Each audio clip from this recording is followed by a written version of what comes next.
আসসালামু আলাইকুম ওয়া রাহমাতুল্লাহি ওয়া বারাকাতুহু। শুভ সকাল সবাইকে।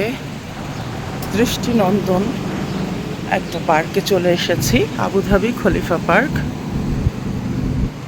পার্কে ঢুকতেই নজর কাড়া ফুল, যেটাকে আমরা পয়সা ফুল বলতাম বাংলাদেশে, এই যে খুব সুন্দর করে ফুল লাগানো আছে, এখানে পাথর দেওয়া আছে।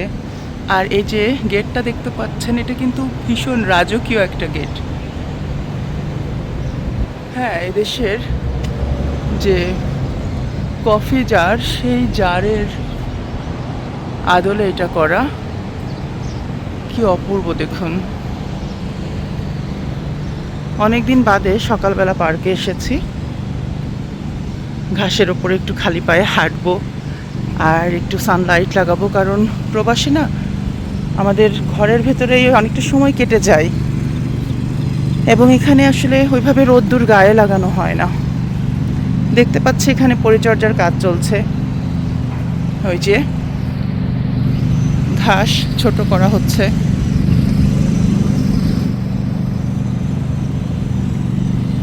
এবং এখানে অনেক বড় একটা বৈশিষ্ট্য এই যে খুব সুন্দর একটা মসজিদ আছে, জানেন তো? এই মসজিদে নামাজের ব্যবস্থা রয়েছে মহিলা পুরুষ উভয়ের জন্যই, খুবই সুন্দর। আমি এখানে 2 দিন নামাজ পড়েছি, আলহামদুলিল্লাহ আমার কাছে খুব ভালো লেগেছে। এই যে মসজিদটি, আর এই প্লেগ্রাউন্ড, এটা কিন্তু আমার অনেক স্মৃতির একটা জায়গা, কারণ আমার 2 ছেলে মেয়ে রূপসী এবং বাংলা, ওদেরকে নিয়ে কিন্তু আমি এখানে অনেক এসেছি। ওদের ছোটোবেলাটা এই পার্কেই কেটেছে, কারণ পার্কটি আমার বাড়ি থেকে মাত্র 10 মিনিটের দূরত্বে। সকালবেলা পাখির কিচিরমিচির, সোনালি রোদ, মিষ্টি হাওয়া, অনেক ভালো লাগছে। যে যার যার মতো করে দৈনন্দিন জীবনের কাজে বেরিয়ে পড়েছে। সকালবেলা এক্সারসাইজ করা, সকালের নির্মল বাতাসে ঘোরা এবং তারপর কর্মজীবনে ব্যস্ত হয়ে যাওয়া, এটাই তো মানুষের দৈনন্দিন রুটিন। সবাই ব্যায়াম করছে, কেউ হাঁটছে। শারীরিক সমস্যার কারণে বয়োবৃদ্ধ থেকে শুরু করে সবাই এখানে আছে, মধ্যবয়সী, অনেকে বাচ্চাদের নিয়েও আসে। আমিও আমার বাচ্চাদেরকে নিয়ে আসি, কিন্তু আমি আজকে একা এসেছি। কি সুন্দর পার্ক দেখুন। এখানে দোলনা ছিল, দোলনাটা এখন নাই, হয়তো বা আবার দিবে। আর পার্কে রঙের কাজও চলছে, সমস্ত কিছুই বেঞ্চ, এইসব জায়গায় রং করা হয়েছে। পার্কটা অনেক বড়, এখান থেকে ওই কর্নার পর্যন্ত আরও দূরে ওই যে বিল্ডিং দেখা যাচ্ছে, ওই বিল্ডিংয়ের। এবং এখানে ওয়াশরুমও আছে ওই সাইডটাতে, কিন্তু আজকে আমি শুধু এতটুকুই ঘুরবো, এতটুকুই। এখানেই আমি সানলাইটে বসবো এবং এই যে ঘাসের ওপরে হাঁটবো। আর একটা মজার বিষয় হচ্ছে, সকালবেলা কিন্তু এখানে পানি দেওয়া হয়, সন্ধ্যায়ও পানি দেওয়া হয়।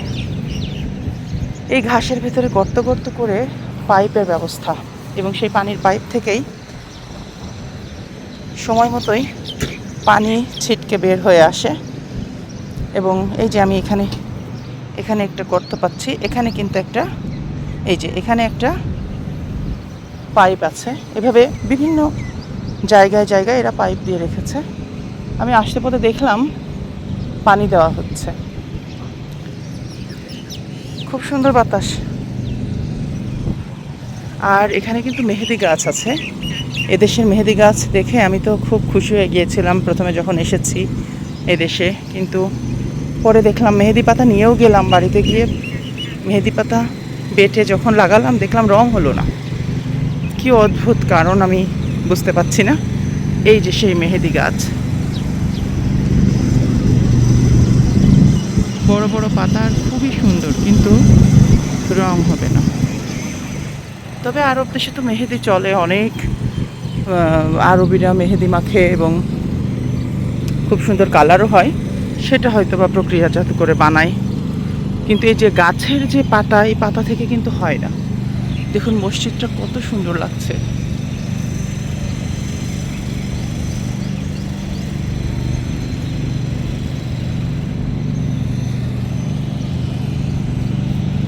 কত পাখি, পাখির কিচিরমিচির।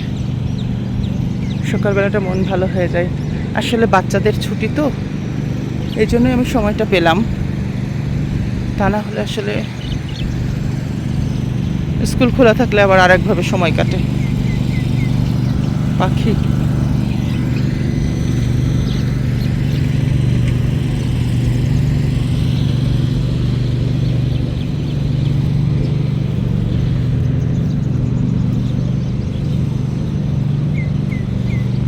আল্লাহ রব্বুল আলামিন সবাইকে সুস্থ রাখুন, সুন্দর রাখুন, দিনটি ভালো কাটুক, সবার জীবন সুন্দর হোক, সতত শুভ কামনা সবার জন্য। সবাই ভালো থাকবেন, সুস্থ থাকবেন, আমাদের জন্য দোয়া করবেন, আমরাও দোয়া করি আল্লাহ পৃথিবীর সকল প্রাণীকুলকে ভালো রাখুক। আসসালামু আলাইকুম ওয়া রাহমাতুল্লাহি ওয়া বারাকাতুহু।